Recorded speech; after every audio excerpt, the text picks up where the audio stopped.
안녕하십니까. 자, 여러분, 앞 시간에 이어서 기본서는 61페이지 하단이고요.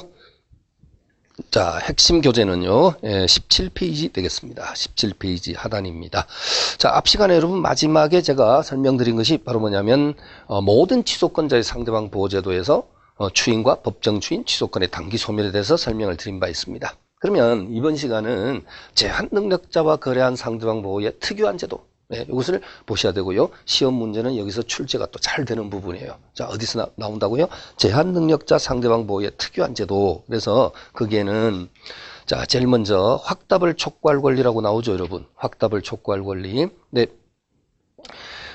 지금 그 62페이지 기본서에는 제일 위에 방가로 1번에서 최고권 이렇게 되어 있고요. 그러니까 이 최고권을 이번에 민법을 이제 그 재작년에 개정을 하면서 확답을 촉구할 권리라는 용어로 이렇게 바꿨단 말이에요. 바꿨는데 당분간은 여러분 또 똑같은 표현입니다만은 혼용을 하셔야 돼요. 이 최고권하고 확답을 촉구할 권리 이렇게 같은 의미로 혼용하셔야 됩니다.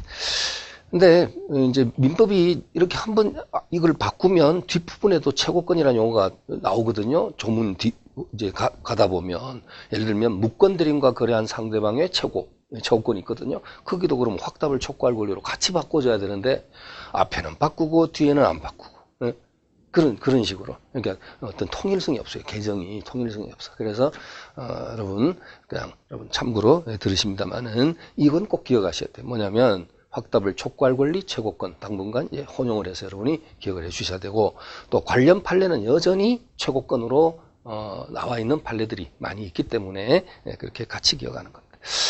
자, 그러면 이건 뭐냐면 법정 대리인 동의 없이 자, 미성년자가 상대방과 예를 들면 뭐 제가 자주 예를 들면 노트북에 대한 매매 계약을 체결했다 할까요? 법정 대리인 A의 동의 받지 않은 상태에서 미성년자가 상대방과 행위를 했다. 자, 이럴 때 자, 미성년자다. 근데 이제 미성년자 피한정 후견인, 피성년 후견인 모두 제한 능력자에 들어가지만 케이스 사례 형식의 출제를 낼 때는요. 사례 형식의 출제를 낼 때는 미성년자가 단연 압도적인 미성년자를 주로 사례로 낸다. 그렇죠? 예, 그렇습니다.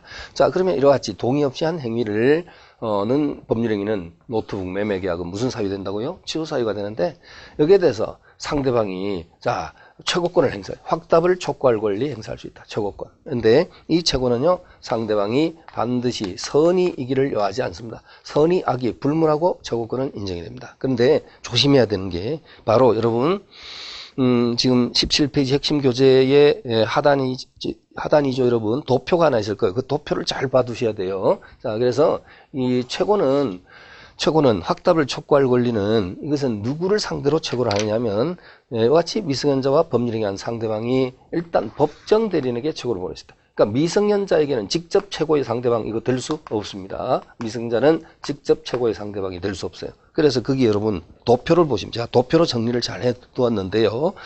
도표에 최고의 의의하고요. 네, 최고의 의의. 자, 형성권의 일종이고 이 최고권이라는 것은 2번에 제한 능력자 측의 취소 또는 추인 여부를 촉구하고 기간 내에 확답이 없을 때는 취소 또는 추인의 효과가 발생한다. 이렇게 돼 있죠?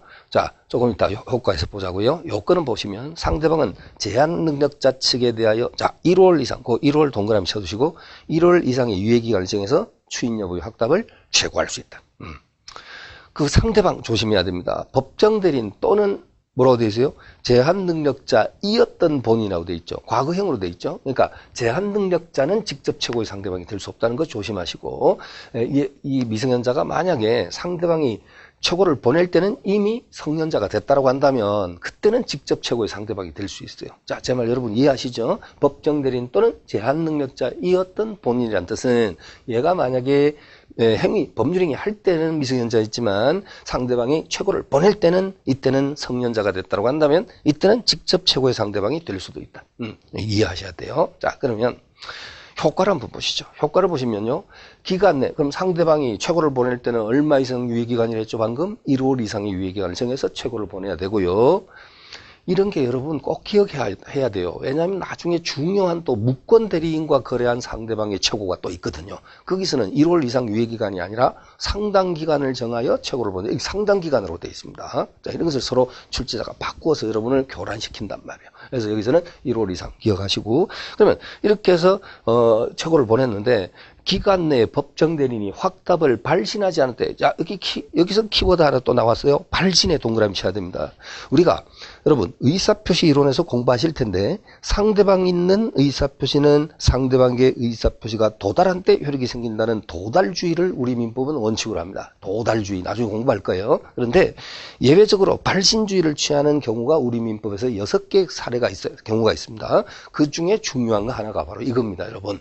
제한 능력자와 거래한 상대방의 최고에 대한 법정 대리인의 확답은 무슨 주의? 발신주의. 그러면 그 기간 내에 발신하지 않은 때는 어떤 효과가 나타나냐? 자, 보통의 경우하고 특별한 경우로 나누어집니다, 여러분. 자, 그런데 그럼 보통의 경우는 뭐고 특별한 경우는 뭐냐? 이런 게 여러분이 지금 이제 약간 처음 들을 때는 좀 헷갈립니다. 보통의 경우라는 것은 뭐냐면 미승현자의 법정 대리인이 친권자일 때, 이때는요, 상대방 최고에 대해서 법정 대리인이 기간 내에 확답을 발신하지 않으면 이 미승현자의 법률행위를 뭐한 것으로 본다?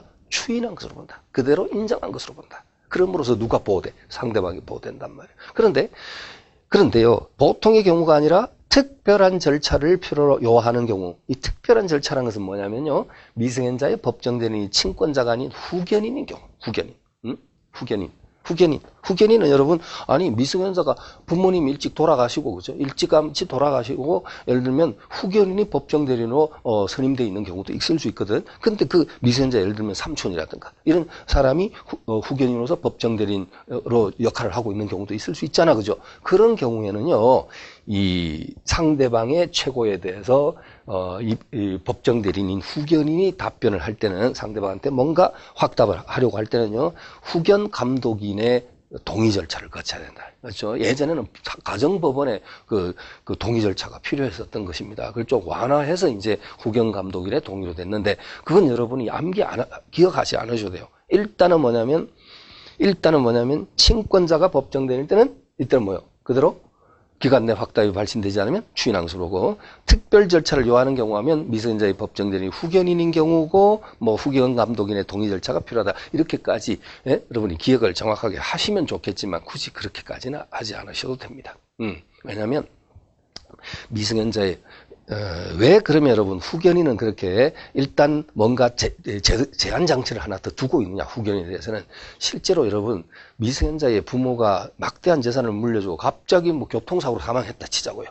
근데 자녀들이 미승현자야. 그러면은 예를 들면 그 법정 대리인 친권자는 이제 사망을 했으니까 후견인으로 일단 그 친척들 중에 후견인으로 자처하는 사람들이 나올 수 있어요. 그래서 예를 들면 후견인을 이렇게 해줬는데 그 후견인이 법정 대리인이라는 신분으로, 그렇죠. 그리고 아이들은 지금 어리니까 그 재산을 말입니다. 아이들 명의로 그러니까 유산된 것 같은 재산을 몰래 빼돌리고 하는 경우도 있습니다. 심지어는 양자로 들여갖고요 재산을 몽땅 빼먹고 다시 파양을 해가지고요, 파양이니까 양친과 양자 관계를 끊어버려서 집 밖으로 내쫓아버리는 그런 과거의 어떤 부도덕한 그런 사례도 있었다 이 말입니다.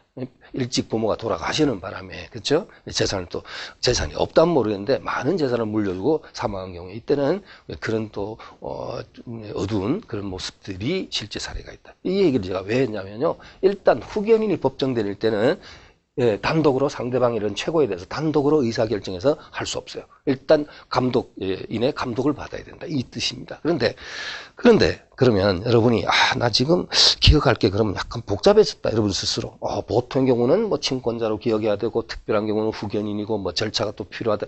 근데요, 이게 여러분 시험 문제로 나올 때는요, 이 사례 형식으로 출제를 할 때는요, 미승현자의 법정 대리인은 후견인으로 안 냅니다. 항상 뭐로 내느냐? 친권자로 냅니다. 그러니까 예를 들면 미승현자 갑이, 자, 시험 문제다 치고요, 미승현자 갑은 미승현자 갑은 친권자 A의 동의 없이 자기 명의로 된 원룸 주택에 대한 매매 계약을 일과 체결하였다, 이렇게 시작되잖아요. 그럼 여러분 이미 설문에서 눈치를 채셔야 된다.